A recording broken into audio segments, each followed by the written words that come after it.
Hello, hello, Aquarius Collective. Kamusta po kayong lahat? Ako po ito si James from James Tarot PH. Ito po ang inyong weekly reading for June 29 hanggang July 5. Nako, tatawid tayo ng bagong buwan. Ano po naghihintay sa inyo sa linggong ito? But first, ihanda mo na Aquarius ang isang tanong para po sa ating isang tanong, isang sagot. Kung meron kang pangmalakasang one question na gustong-gusto mong masagot today, hawakan mo yan at sa dulo po, atin po yung babasahin. Okay, let's begin. Holy Spirit, Spirit Guides, ibigay natin kay Aquarius ang mga mensaheng dapat nilang malaman.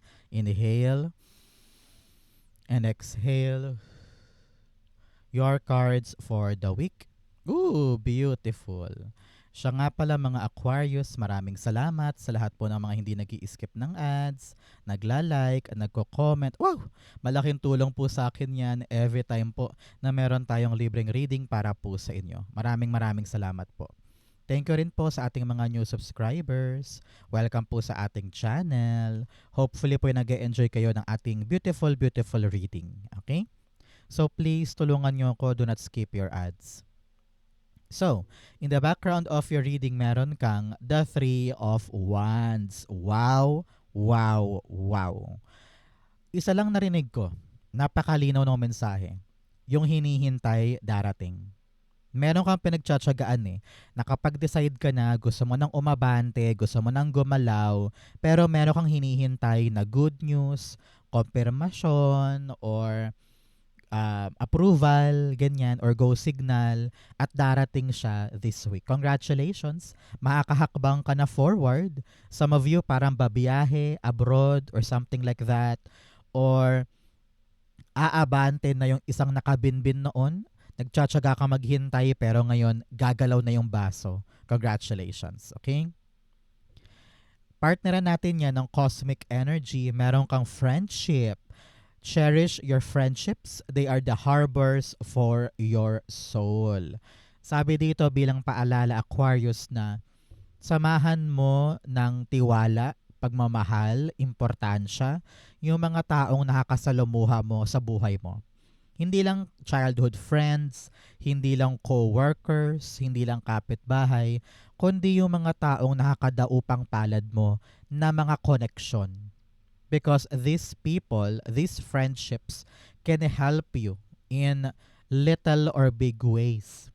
Kaya dapat pahalagahan ng mga kaibigan dahil maaring ang kaibigan mo ang susi para sa mga pag-abante na ito or sa mga pupuntahan mo, 'di ba? So, kailangan meron ka talagang mga connection, close ties, mga ganyan because it will help you tremendously. Especially here, in your core energy, meron kang the Ace of Pentacles. Si Ace of Pentacles, narinig ko yung salitang ibibigay na sa'yo. Iaabot na. Ito yung nag-iisang chance, nag-iisang biyaya na hinihintay mo para makapasok ka na doon sa bundok ng mga pangarap mo. No? Ito yung daan, ito yung susi, ito yung ticket para makaabante, ibibigay na sa'yo, ipagkakaloob sa'yo. Maaring ito'y trabaho abroad or puhunan para makapagsimula na ng bagong negosyo or perang bayad para magawa mo na yung expansion sa iyong ginagawa or ito ay nakabinbin na bayad noon na hinihintay mo para makalarga ka na, no? So asahan, Aquarius, yung pagsalo mo sa isang malaking biyaya na magpapaabante sa iyo this time. Congratulations. Ace of Pentacles, the Temperance card. Yes, sabi ko nga kanina, tinrabaho mo to, pinagtiyagaan mo, hinintay mo. Sabi ko nga parang nakabinbin pa ito or nabitin or parang may humarang noon or natenga noon pero ngayon sabi mo pinagtiyagaan ko, hinintay ko, inasikaso ko, lahat ng papeles binigay ko, lahat ng dokumentong kailangan sa akin, lahat ng requirements, I did it all. Dumaan ka sa proseso, dumaan ka sa sistema, ayan, ipagkakaloob na. So, ma-excite ka naman, Aquarius. This is the fruit of that labor at makaabante ka na. Congrats. So, Mga Aquarius, ano ba yung mga problema mo ngayon or mga issues mo or mga concern mo na gusto mo nang masolusyonan ngayon? Sabi mo, God, please solve this for me. Ilapag mo sa baba, i-comment mo, it will be coming true para sa'yo. Okay? Congrats po. In the area of what you need to focus on, meron kang the Five of Pentacles. Alam mo ikaw, minsan pinapanghinaan ka. Iniisip mo agad na hindi ko kaya, yung napag-aralan ko hindi pasok dito, wala akong alam dito, wala akong pera pang gastos, wala akong tamang damit, hindi ako magaling mag-English. Parang masyado mong binibig deal yung kahinaan mo. Masyado mong finofront yung iyong weaknesses. Kaya ang nangyayari, ang na-attract mo, negativity. Kaya sabi dito, para makalagpas tayo sa ating hardship, sa ating struggles, dapat ang gamitin mo yung strength mo. Kung saan ka magaling, kung saan ka mahusay, kung saan ka effective, yun ang gamitin mo. Parang yung taong kakilala ko na mahina siya sa English, mahina siya sa written, mahina siya sa pakikipag-usap sa ibang tao, pero magaling siyang kumanta. So, ang ginawa niya, yung racket niya sa kanyang trabaho, kumakanta siya dun. Ayun, dumadami yung customer, nag-viral, maraming nakakilala ng kanyang binebenta, no? So, kumbaga, hanapin mo yung galing mo, hanapin mo yung husay mo, at yun yung susi, yun yung paraan para makalaya tayo sa ating struggles. Okay? Parang ganon. The Five of Pentacles, the Three of Pentacles. Sabi dito, kung nahihirapan na, kung parang feeling mo, hindi ko na ata kaya, nakalugmok na ako dito, hindi na ako makagalaw, wala na akong solusyon, huwag kang mahiyang humingi ng tulong, gabay, payo, assistance sa mga taong ito. Kung katrabaho man yan, kaibigan, kakilala, kung alam mong sila yung makatulong sa'yo, huwag ka nang mahiya. Kung friends mo yan, no? Kung kaibigan mo yan, dapat lalo kang hindi mahiya na mag-confide sa kanila or lumapit sa kanila. Maaring sila yung padala sa'yo ni God para masolusyonan yan at makalagpas ka dyan. Okay? So ngayon, put your guard down and let these people assist you and guide you. Okay? So, mga Aquarius, tanungin kita ngayon, ano ba yung best quality ng isang Aquarius na meron ka tapos hindi yan maintindihan ng ibang tao na parang, ay, Aquarius ako kaya ako ganito. Tapos yung ibang tao, kamote sila, kumakamot sila ng ulo dahil hindi nila maintindihan kung bakit ka ganyan. Pero ikaw, proud ka na yan yung quality ng isang Aquarius na meron ka. Comment down below. In the area of what you need, you have the Ten of Wands. Si Ten of Wands, sabi dito, meron kang mga bagahe na pinapasan mo ngayon na dapat mo nang bitawan. Parang siya yung humaharang para makaabante ka no?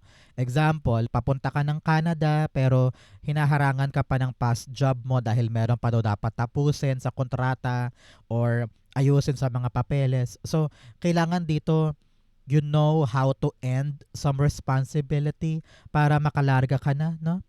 O halimbawa din, balak mo nang tumulay sa bagong journey, pero pinipigilan ka halimbawa ng responsibility mo sa mga anak mo. So, kailangan plansyahin mo yan. Kailangan alam mo kung ano yung mga responsibility na dapat kong ipasa sa iba or totally bitawan. Kasi sabi mo, kaya na nila yan, malalaki na sila. Or you know na time na for you na mag-elevate, kaya bibitawan mo na yung humaharang sa'yo. Okay? Kailangan this week ma-figure out mo yan bago tayo umabante, bago natin yakapin yung paparating, kailangan bukas ang kamay natin para sa kanya. Kasi kung punong-puno na yung kamay mo sa dami ng hinahawakan, paano to papasok? 'Di ba? So now, open yourself, lighten your load para makapasok na ito. You have 10-10. 10-10 is closing, no? Closing past chapter. Pagbitaw or pagsara ng mabigat na hardship. Okay? 10 of Wands, the 9 of Pentacles. 9-9 is really release, pakawalan. Pakawalan lahat ng nega, pakawalan lahat ng hindi sa akin, lahat ng bagahe, lahat ng bigat. Okay? So, si 9 of Pentacles dito, sabi, Kapag daw binitawan mo yung hindi mo dapat dalhin na responsibility, dito ka tunay na aasenso, aabante, yayaman, uunlad.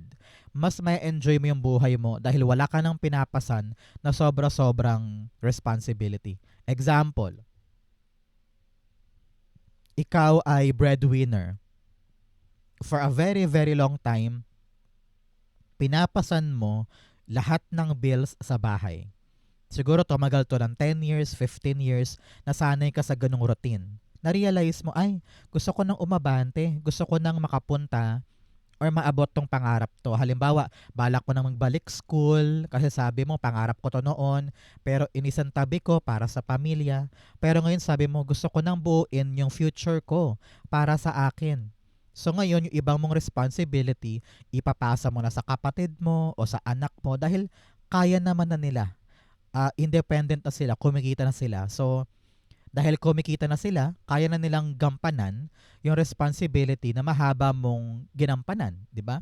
So ngayon, dahil naipasa mo na, kayang-kaya mo nang tumulay sa gusto mo na magpapayabong sa'yo. Makakapag-ipon ka na for yourself, mabibili mo na yung gusto mo, masusungkit mo na yung buhay na matagal mong pinangarap, di ba? So, lighten your load para maabot mo yung enjoyment sa life, ipasa mo na yan sa iba para makalarga ka na. Okay? In the area of what's affecting your current energy, meron kang the Nine of Cups. Si Nine of Cups, dasal mo to. Pinanalangin mo to, hiniling mo to, at talagang sabi mo, this is my life. This is my dream life. This is my goal. This is my wish. So ngayon, pumikit ka na ngayon, Aquarius. Alam mo na, pag lumalabas to, panahon na para magdasal, mag-wish, at hilingin yung gusto mo. So ngayon, pikit-pikit, i-wish mo na yan. Okay? Darating siya now. So, here in your cards, itong naka-apekto dito. Itong opportunity or susi na ito na pinagtsatsagaan mo at talagang sabi mo, I am patiently waiting for this to happen. Ayan, dumating. Ito yung susi sa yung goal this time. Kaya congratulations. Napakaswerte mo ngayon, napakaunlad mo ngayon. Itong transition natin from June 29 papunta sa July 5 ay talagang parang gate na nagbukas para sa'yo. Merong pagkakataon na dapat mong tutukan ang magudulot sa'yo papalapit sa iyong mga winish. Congratulations. Nine of Cups, meron kang the Hierophant. Oh, sabi dito bilang payo, kailangan mo maghanap ng isang tao na gagabay sa'yo para mahawakan mo ng tama itong opportunity na ito para lalo mong maabot yung dream. Example, ang dream mo ay makabili ng bahay. So, may dumating na chance talaga namang panalo or trabaho na makaipon ka talaga dito. Sabi mo, pagtsatsagaan ko to, pagusumikapan ko dahil ito yung susi ko for this goal. So this person ang tutulong sa'yo para maasikaso mo yan, ma-accomplish mo yan, makaipon ka for the house. No? Tinatawag ka rin dito, Aquarius, na mag-commit ka.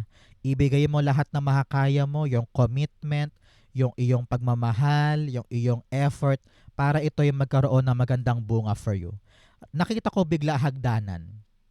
Hagdanan pataas. So parang umaakyat ka na sa level ng buhay mo, hindi ka na naghihikahos. Ito talagang pagtanggap mo ng bagong bagay, magpapayaman sa'yo o magpapaabante ng buhay. Congratulations. Okay? In your near future, meron kang the Ace of Swords. In the near future, susubukin yung galing mo. Susubukin yung lakas mo na parang, okay, nakuha ko tong susi, pinaghirapan ko to, seseryosohin ko to dahil ito yung tutupad ng pangarap ko, di ba? At kailangan ko magstay committed dito dahil hindi lahat ng tao binibigyan ng gantong chance, ng gantong approval, ng gantong opportunity. The people around you can help you para lumakas ka, gumaling ka, bumilis yan, humusay yan, at makagaan sa pakiramdam at maabot mo yung dream life mo. Pero sabi dito, hindi ka dapat pakampante, hindi ka dapat hayahay lang or sitting pretty ka lang. Kailangan mo pa rin patunayan, kakayod ka pa din to make sure na tatagal to for me for a very long time. Okay? Pinapayuhan ka rin na palinangin mo ang iyong kaalaman. Mag-research, magtanong-tanong, YouTube, online, pwede rin mag-aral para mas maging hasado ka sa iyong ginagalawang mundo. Parang yung mga mayayaman, yung mga CEO, yung mga milyonaryo, kahit mapera na sila, kahit nasa kanila na lahat ng pwede nilang ibili, nagtatrabaho pa rin sila. Kada araw, they wake up and work because they want to sustain that fortune. They want to keep up and continue putting that standard sa buhay nila. Kaya nakita ko talaga dito, laban, laban, laban. Ipakita mo na mahusay ka, ipakita mo na kaya mong matutunan lahat ng dapat matutunan para ma-perfect or mapaganda or talagang maging smooth sailing lahat ng bagay sa pupuntahan mo. Okay? Page of Swords, the Justice card. Yes, justice is all about knowing everything that you need para makaabante, para walang antala, para walang pagkakamali sa gagawin. Page of Swords can clarify ni Justice.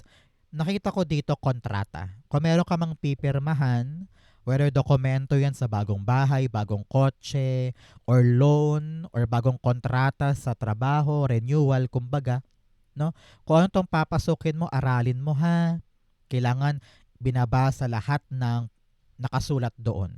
Kapag meron kang hindi naiintindihan, tawagan mo tong taong ito na matalino, gabay mo, mentor mo para maintindihan mo tong pinapasok mo. Okay? Kailangan lahat doon gets mo. Hindi ka dapat papasok sa isang bagay na hindi mo totally naiintindihan. Okay? In your challenge, meron kang the Knight of Cups. Sabi dito, merong tao sa buhay mo na too good to be true. Parang masyado siyang performative or masyado siyang, alam mo yung pinapakita niya lahat ng mga gandang bagay, pati pagkasalita niya maganda din. Tapos, parang totoo ka ba? Tao ka ba? So kung meron kang kutob sa ganyan tao, huwag kang masyadong lumapit sa kanya. Kalkalin mo muna yung totoo. Narinig ko dito halimbawa may nag-o-offer sa'yo ng loan, nag-o-offer sa'yo ng gantong bahay, nag-o-offer sa'yo ng gantong trabaho. Kailangan daw aralin mo muna, kilalanin mo daw muna, i-make sure mo na legit, totoo, or may basihan yung kanyang sinasabi. Huwag kang papahulog sa mga matatamis sa salita ng kung sino man. Okay? Knight of Cups, the Six of Swords. Sabi dito ng yung spirit guides, move along, move along, move along. Huwag kang papabitag sa taong ito. Okay, okay. Napaklarong paalala na yan, Aquarius. Kung meron man nag-aalok o kaya nanliligaw o kaya meron taong stranger sa buhay mo tapos pinapakitaan kanya ng mga gandang bagay na parang, teka, parang super perfect naman ata niyan. O may naglalatag sa kamay mo ng isang magandang trabaho, investment na parang, uy, yayaman ako agad. Parang, teka, pupush ko ba to? Parang hindi ako sure. So move along, alis-alis. Iwas ka sa kanya, mag-move forward ka, wag kang lumapit. Because nakita ko dito na hindi yan talaga totoo or hindi talaga siya plakado the way na sinabi niya sa'yo or pinakita niya sa'yo. Halimbawa, inaalok ka ng trabaho sa Oman. Sabi, malaki sweldo. Pero yun pala, wala pala siyang connection sa Oman or hindi pala talaga siya kayang magpadala ng mga empleyado doon. No? So, kailangan iwas tayo, layo-layo tayo, move along tayo. Huwag tayong kumapit sa mahikinang or mahagandang mga sinasabi. Make sure na ikaw ay matalino ngayon, ikaw ay marunong kumilatis, at ikaw ay alam mo kung ano yung dapat kalkalin tungkol sa isang tao at sa kanyang sinasabi. Okay? Be careful. In your fortune, meron kang traveling lightly, simplify your life. Sabi ko nga dito, pagaanin kung ano yung dapat pagaanin, di ba? Kung ano yung mga bagahe mo na dapat mo nang bitawan, bitawan na yan. Simplify your life para makatravel ka lightly, makaabante ka sa buhay lightly, at wala kang pasan-pasan na bagahe. In your fortune, you have the Knight of Swords. Naku, merong bibilis na hinihintay. Congratulations. Kung ikaw ay nagtiyaga, talagang nabagalan sa maraming bagay, dadapo ngayon yung mabilis na resolution, sagot, kumpirmasyon at balita na talaga namang magpapa-excite sa'yo. Gather your friends, gather your family dahil talagang mag-celebrate kayo sa mabilis na ascension na ito, mabilis na progress na ito. Congratulations. Knight of Swords. The Knight of Swords, yes, sabi niya. Sinabi ko na may darating na mabilis Bakit ang kulit mo? Kung ikaw ay nakatayo dito, naghihintay for so long, sabi mo, God, darating pa ba yun? God, kukunin ko pa ba yun? Aabante pa ba ako? Ayan, konfirmasyon. May mabilis sa darating na dapat mo talagang ika-excite. Clarify pa natin, Moon card. Yung mga tanong noon, masasagot na ngayon. Yung hindi klaro na noon, ngayon klaro na. Kaya makaabante ka na. Meron ka ng renewed faith or meron ka ng mapanghahawakan para ilaban to. Kahit hindi ka sigurado sa dako paroon, pero ramdam mo na, sige, laban, larga. Gagawin ko to, kukunin ko to. Congratulations. In your divine messages, meron kang, your commitment is being tested. Tinetest ka lang ngayon ni universe kung ano yung mga dapat mong i-give up para ma-reach mo yung good life, ano yung mga dapat mong ilaban at dapat mong kapitan para makalaya ka sa hardship mo, ano yung mga dapat mong iwasan at layuan sa buhay na super ganda, super nakakaakit pero tinetest ka ni God kung kakagat ka ba doon, and ngayon alam mo na kung ano yung dapat iwasan, dapat layuan, at matagal mo ring pinatunayan kay God na seryoso ka sa bagay na ito. Nagtiyaga ka, naghintay ka, at ngayon aabante na, gugulong na, meron ng pagbilis, kaya talaga namang you have proven yourself kay universe. You stay committed on this dream. Ayan, may susi na, may ticket na. Congratulations. In your divine messages, meron kang the Ten of Swords. Laging pinapayo sa'yo na kung nahihirapan, dapang-dapa, plakda, bokya, lagi kang babangon. Lagi kang may rason. Lagi kang may rason para bumawi at sabihin kay God, you know what God, nadapa man ako ngayon, nahirapan man ako, pero babawi ka sa akin. Alam ko na meron kang ibibigay pa na bago at yun yung hihintayin ko. So, huwag kang playing victim dyan. Huwag kang umiyak forever dyan. Bangon, bangon, bangon. Darating na yung ating makabagong biyaya. Okay? Ten of Swords, the Queen of Pentacles. Yes, patungkol sa iyong kaperahan, patungkol sa iyong resources, sa iyong pangarap na paglago sa buhay, merong tsansa pa. Kaya kung dapang-dapaman ngayon, halimbawa, konti ang customer, konti ang kita, or maliit ang sweldo, or parang feeling mo wala kang kliyente, magbabago na yan. Palagi kang bibigyan ni God ng rason at paraan para kumita, para umasenso, para magkapera. Narinig ko yung word na hindi ka mawawalan dito. Okay? Kaya huwag ka na magdamdam dyan. May paraan ka pa para lumago ang buhay. Okay? Outcome mo yan, bigyan mo na kita ng fortune cards. You have mountain, major challenge to overcome. Meron ka talagang dapat lagpasan, pagtagumpayan. Kayang-kaya mo to. Ang importante, may susi ka na para papasok sa bundok ng mga pangarap mo. Simula na ito. You also have dog, protection from a powerful friend. Yes, pinoprotectionan ka ni tadhana, ni God mula sa isang taong akala mo ay okay, hindi pala. And then, meron ka rin mga friendships dyan na talagang gagabayan ka, iingatan ka, at protectionan ka ano man ang mangyari. Okay? You also have grasshopper situations in the balance that require careful handling. Sabi dito, magdahan-dahan lang daw sa pag-abante mo para matiyak mo na tama yung bawat aksyon.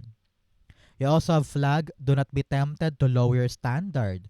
Huwag ka daw makontento sa kakarampot, sa maliit, sa salat. 'Di ba? Lagi tayong babawi para kunin natin yung ating deserve na abundance in life. Huwag ka makontento sa pagkalugmok na yan. Babawi ka, babangon ka, abutin mo yung pangarap mo. Okay? Ang outcome ni Aquarius for June 29 hanggang July 5, you have the Five of Cups. Yes, totally na-let go mo na yung ka-let go, let go. Dahil sa pagpasok nitong hinihintay mo, itong bagong grasya, na-realize mo, ay, Oo nga siguro, wala na akong aasahan dito. Siguro nga, bitawan ko na to, kalimutan ko na, dahil merong bagong biyaya na doon dapat ako magfo-focus. Congratulations, okay? Five of Cups, the Fool card. Yes, new journey, new beginning, new adventure. Panahon na para sumugal sa bago dahil doon ka talaga nakatadhana. Okay? Itong bagong gagawin, bagong hahakbangan, bagong adventure na ito, dito ka talaga destined pumunta. Kaya no doubts, walang pagdadalawang isip, kumpirmado na may bago kang pupuntahan at bago kang may experience. Congratulations. Panahon na para sumugal sa bago, panahon na para yakapin yung new adventure. Congratulations. So Aquarius, dako na tayo sa yung isang tanong, isang sagot. Pumikit ka na dyan. Isipin mo yung isang question mo, sasagutin natin. Tumilapon, you have High Priestess, the Five of Pentacles, and the Four of Pentacles. Okay? At the bottom, meron kang the Judgment card. Talagang mataimtim mo itong pinagdarasal kay God. Sabi mo, God, please ibigay mo na. God, tulungan mo kong makaangat, makabangon. Gusto kong maliwanagan. Gusto kong makita yung potential ko. Give to me what I want and what I need. Sabi dito, magtiwala ka lang. Merong kutob ka eh. Meron kang intuition, meron kang instinct. At alam mo sa iyong sarili na kayakap-yakap yung isang bagay at dapat mo tong gawin, dapat mo tong totally yakapin. Ngayon, feeling mo you're so abandoned, you feel so left out, you feel so stuck sa isang bagay. Pero alam mo kung anong dapat mong gawin eh. Panahon na para i-open mo ang sarili mo sa new opportunity, i-open mo yung sarili mo sa experience, possibility, sa action. Takot kang gumalaw eh. Takot kang magkamali, takot kang mag-fail, takot kang pagtawanan, takot kang ma-judge. Kaya lalo kang nahihirapan kung iaabante ko ba or uurong ako. Pero meron kang abilidad na pambihira eh. You have the potential. You have the limitless potential para makamit yung gusto mo. So ngayon, open yourself. Huwag mong isipin na mahina ka or kulang ka or mag-isa ka lang dyan.